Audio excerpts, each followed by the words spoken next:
Welcome back. At issue today, teens help other teens make smart choices when it comes to risky behavior. Ontario drivers between 16 and 24 are 4 times more likely to be killed while speeding and 3 times more likely while drinking and driving. Ontario students against impaired driving are out to change all that. Check it out.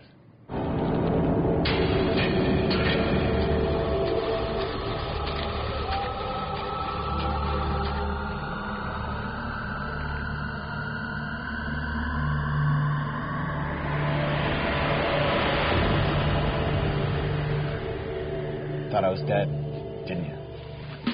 Well, I could have been had I been falling too closely and slammed right in the back of a car. Or I wasn't wearing my seatbelt and flew right through the windshield. Or I was driving while texting my friend and swerved right into the ditch. And I'm not even going to get into the possibilities had I been drunk, high, or tired. Some of the mistakes we make on the road just can't be taken back.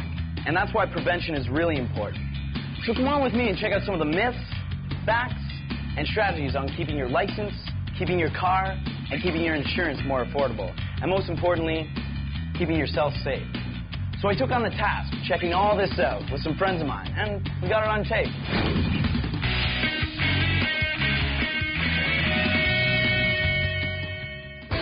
I'm back to being a kid again. Asking my parents to give me a ride here, give me a ride here. There's really no other option other than my parents. I'd be relying on my girlfriend a lot. You feel like a pain to other people when you have to be like, hey, can you take me here? That'd be pretty difficult. I'd have to wake up early. I don't think I'd like that at all. It'd be really hard. It'd be really hard to adjust to. Horrible. Very difficult, to get around pretty much anywhere. It gives me more freedom. Freedom. It's just sort of a freedom to be able to do what I want when I want. Just getting from point A to point B. Saves a lot of time. It gives me independence.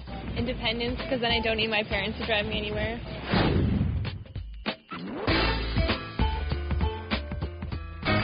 Hey everybody, my name's Eric Regival. We're here at the Orangeville Fall Fair, where there's lots of pigs, cows, donkeys, abominable snow roosters. But what we're here to see is the dumb car, so let's go check it out. The Dumb Car is the star of the Dumbstruck campaign put on by the Insurance Bureau of Canada, which represents Canada's home car and business insurers. DUMB is an acronym for Distractions Undermining Motorist Behavior. And as you've seen, we introduce distractions to people while they're driving the car and see how well they fare on the road. Inevitably, they'll crash, and we hope people can learn by trying the Dumb Car that driving with distractions is dangerous driving. As a full G driver, I'm going to be able to master this piece of cake. Hey, what's your name? Eric. Eric, I'm Graham. Nice to meet you. Nice to meet you. So gas pedal on the right. All right. Brake on the left. All right. Keep your speed between 50 and 80. Okay. And stay on your side of the road, driving safely. I'll let you get used to the steering and the speed here for a second. All right. Okay, so first thing we're going to do here, looks like you're doing pretty well. Look out for that cat. Whoa, there you go. that was a close one. That was a close one. We haven't even started the distractions yet. So I'll give you the PDA here. All right. And I'm going to get you to type in driver distraction on the keypad. It's just like a text message, right, to one of your friends. Watch your speed, though. You're up at 100 again. Darn. Next thing we're going to do is I'll give you a cell phone. Just a regular cell phone this time. Flip that open. And I want you to dial a number for me. Okay. 519. 519. 871. 871. Oh. Yeah. And next thing we'll do I'm just going to pass is this. I want you to read me the statistics beside 300 here. Watch your speed, though. You're up at 120. Do you have to hold it? Yeah, you can hold on to it. All right. And just read me what says beside 300. Give me 1 sec here. Okay. Oh. Maybe we should slow down a little bit here. We're up to that's probably a good 120 idea. City Street. Okay. Okay, so what we're going to do is we're going to get all of you guys to text each other, and the message you're going to write is going to say, hey, what's up? And when you're done, say done, and Barrett's going to time you, okay? Ready, set, go. She was calling me. I can't even. Hey! Okay, so the fastest text message was 16 seconds. The slowest was 46, okay? Okay, so if you think about how long it took you to send a text message, and if you were texting while driving, how long your attention was off the road for. So does that change your views on texting while driving at all? Yeah. It's a bit dangerous, yeah. And joining me from Ontario Students Against Impaired Driving is 17-year-old Justine Beck. Welcome to the show, Justine. Tell me, why did you decide to start this organization at your school? Well, during my childhood, I grew up with my mom telling me all these stories about her best friend, and just they were wonderful stories. They grew up together, and they basically had all these fun times together. What did she tell you? Can you think of anything? She said that they went to a lot of parties together. They played pranks on other friends with each other, and then I asked her, why haven't I ever met this friend? And she said, she actually passed away. She died in a impaired driving crash when she was only 28 years old, about a month before my mom's wedding. So that was quite a shocker. And I started realizing, like, this issue has affected someone that I actually know. And I didn't know that it just hit me at that point. And how old were you then?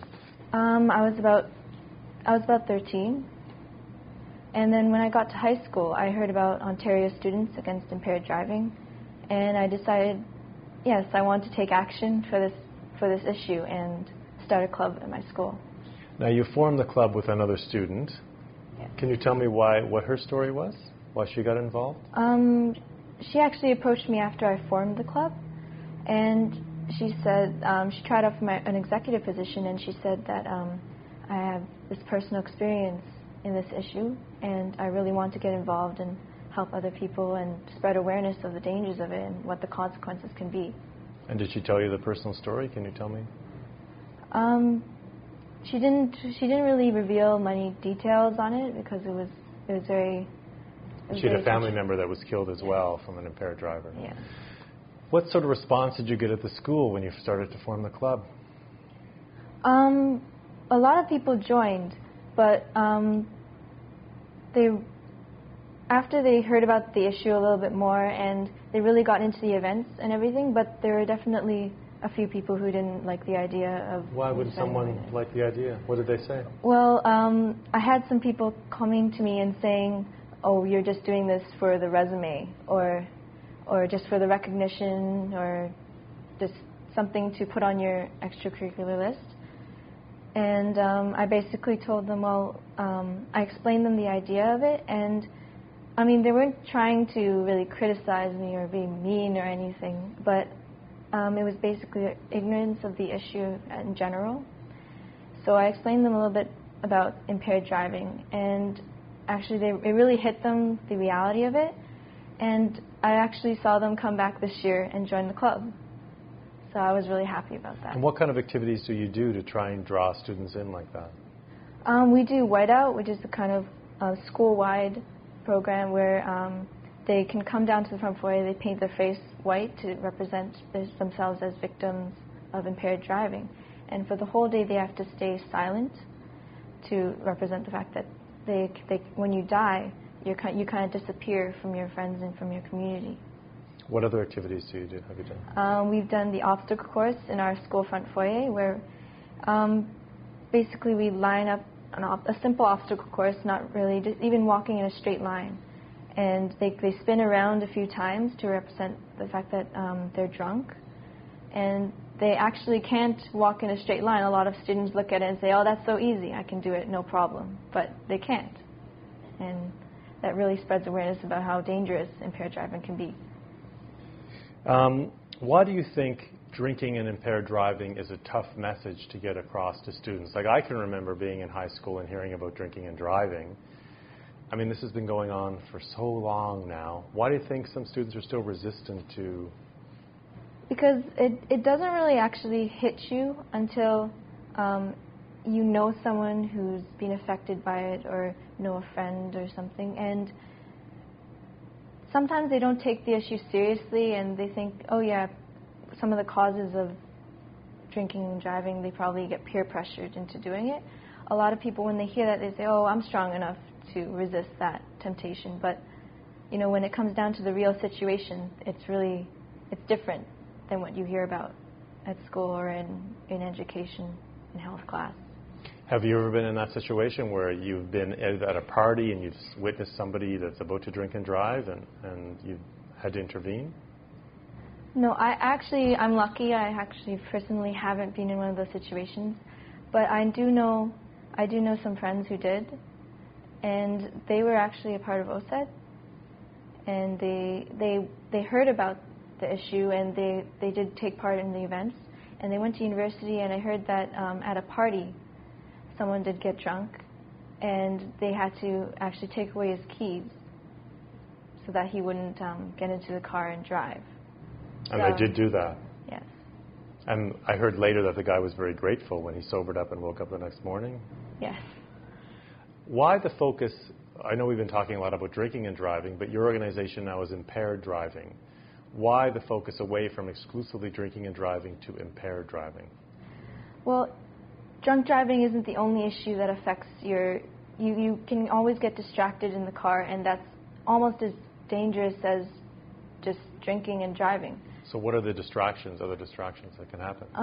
Texting and driving. A lot of people don't know about it, but texting and driving can make you up to 23 times more likely to get into an accident. You're kidding. No, it's really big. It's a really big difference. And also smoking pot before driving. That actually makes you as much impaired as having a blood alcohol level of blood alcohol concentration of 0.08. So the goal limit. So what other activities do you have planned? This is a new school year starting. How's the club going so far, and what do you see the future of it? Well, we have about 70 members that joined us. 70? Yes. At your school? Yes. Wow. Yes. So as a member of the club, what do they do? They volunteer for activities and events in the school, and it's great to get all the support because they really help to spread the message of our events and everything.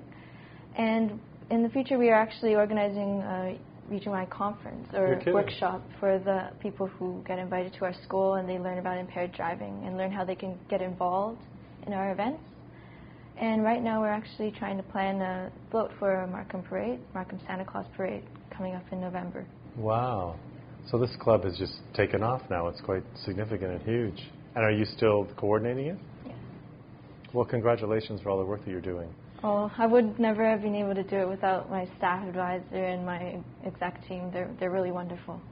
If somebody's watching right now and thinking about getting a club at their school, is there a website they can go to find more information? Yes, that's osaid.org. That's osaid.org. And all the information is up there? Yes. Well, thank you, Justine, for coming in and sharing your story. And I know it's unfortunate what happened to your mom's friend and to the woman that you work with the club with, but hopefully, we can prevent these kind of accidents from happening in the future. Thanks for your time. Thank you. Well, that's it for this edition of At Issue for Teens. You can go to our website, ichannel.ca, to watch this entire show online. Just click on Video on Demand and At Issue for Teens. You can also follow us on Twitter and Facebook and email your thoughts to comments@ichannel.ca. I'm Kevin O'Keefe. Thanks for watching.